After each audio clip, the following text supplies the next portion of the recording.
There you are.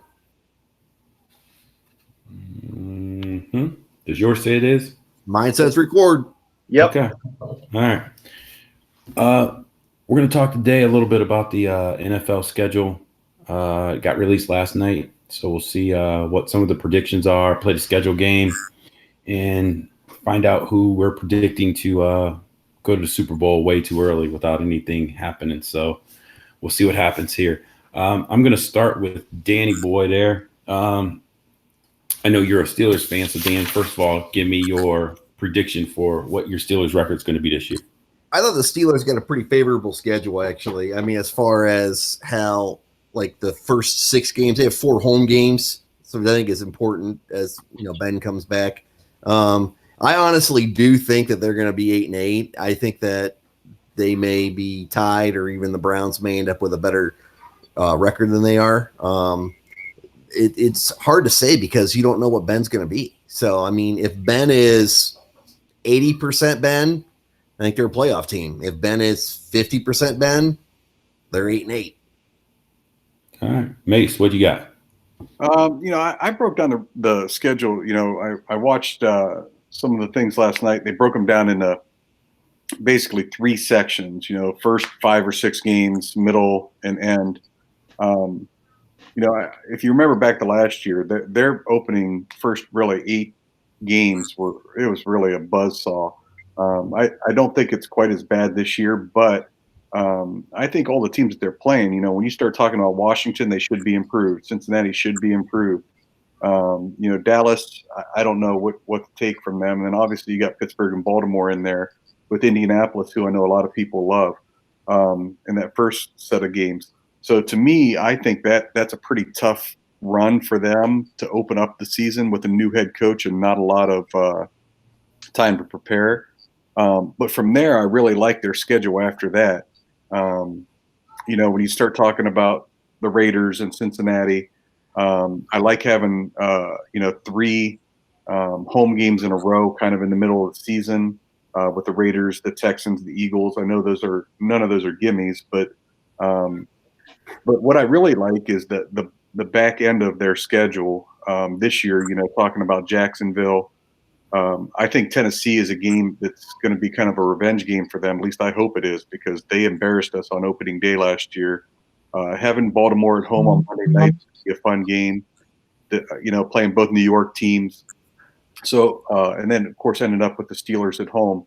I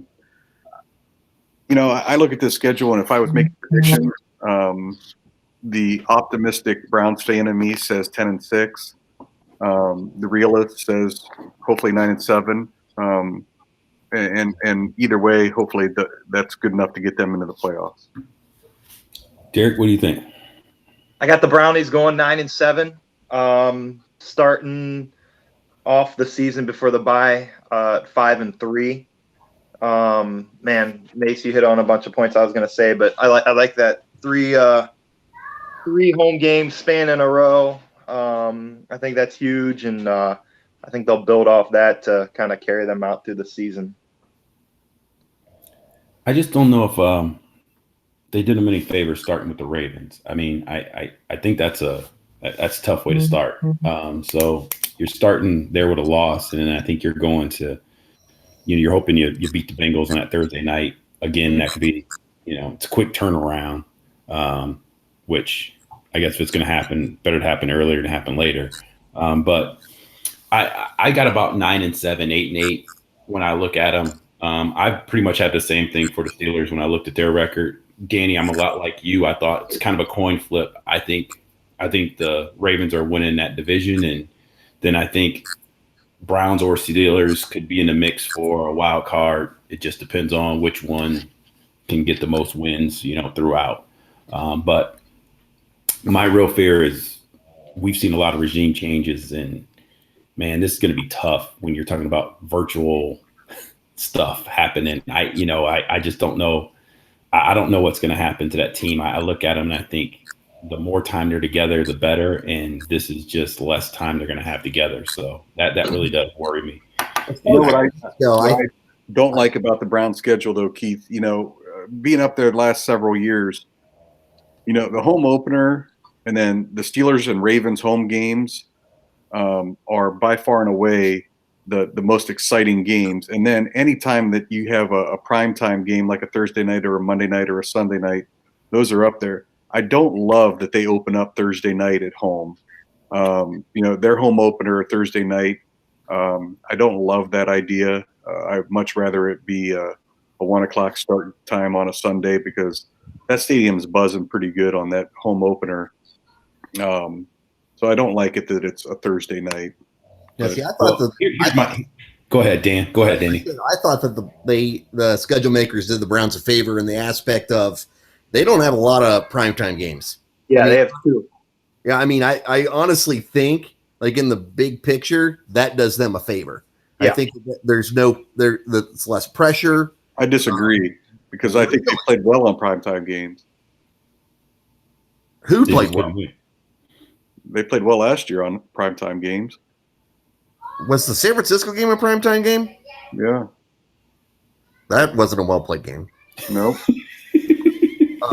But they beat Baltimore against the Rams on a primetime game. But they played well. I mean, remember, they were a 6-10 team last year. They played well against the Rams. They should have won that. The Jets was a primetime game. That was their first win. The Baltimore game was a 4:25 game last year. That was the game of the week, and they beat them at Baltimore. So I disagree. Dude, the 2 of the 3 teams you mentioned both had losing records. The Jets and the Rams, both of them like totally underperformed last year. Yeah, and the Jets did not underperform at the beginning of the season. The Rams did not underperform at the beginning of the season when they were a Super Bowl contender. It was towards the middle and the end of the season when they fell off. The wheels fell off. Here in the Super Bowl year before. I mean, I'd have to look at their schedule the year. I mean, I know they played Pittsburgh early in the season when Mason Rudolph was playing. I mean, and they played the Browns. I mean, so like, I think they started off 5-1 and they went to the Super Bowl the year before. So the Rams started 5-1. I'm pretty sure they started off hot. It wasn't until Gurley got hurt and the wheels fell off. I will be, like I said, I don't know. I don't know about the primetime thing. I just know I don't like going back to New York toward the end of the season, like especially over the holidays, because it's not even like you can just stay in New York for a week. You're going to come home. You're going to have Christmas. They're going to go back out on the road. They're losing one of those 2 games. They shouldn't, but they will because it's what they do. I worry about this team. I really do. I worry defensively. I'm not sure what it's going to be like, but little things like that, they just never handle well. And you're always going to lose a game you don't think you're going to lose in the NFL, but that one scares me. I don't like going back there to New York.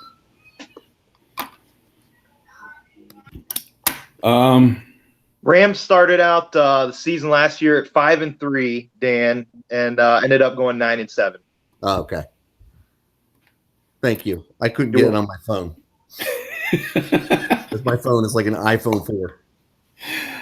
All right. We can just continue on, or we can kind of start a new segment. You guys tell me what you want to do.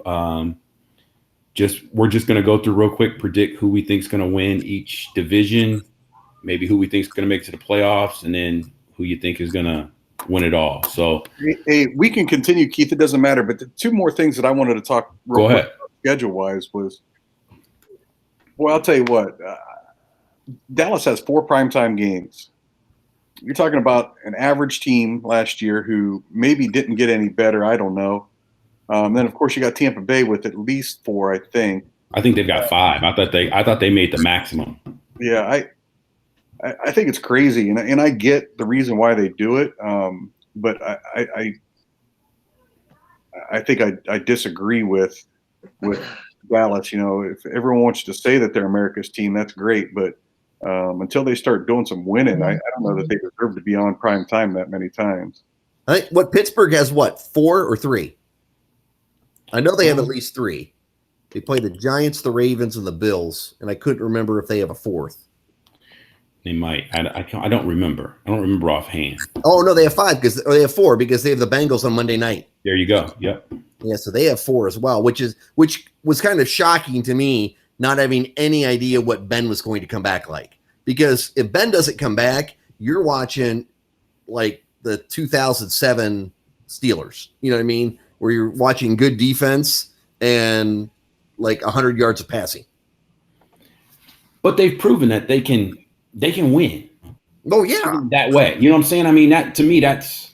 but who the hell wants to watch the Bengals and the Steelers if Duck Hodges is the quarterback in Week 15? I mean, I watch it because I have to. But I mean, on a Monday night, you're not That's exactly funny. getting huge ratings on that. Yeah, that's true. That's true. It's true. Mace, you got anything else you want to add? Nope. All right. It was interesting. Oh, I'm sorry, Keith. Go ahead, man. Go ahead. The thing about the Cowboys is, you know that, Mace. I mean, they just draw people. I mean, it's like the Yankees. Even when the Yankees are average, What do you mean by draw people? they're gonna have people watch it. Like, I mean, they have the most fans probably in the United States, like outside of their actual state. I just don't think primetime games need that. I mean, no matter what, primetime games are going to be highly rated games. So I just don't know that it's needed, especially them playing at the 4:00 game just about every week and being the only game on television at 4:00 too.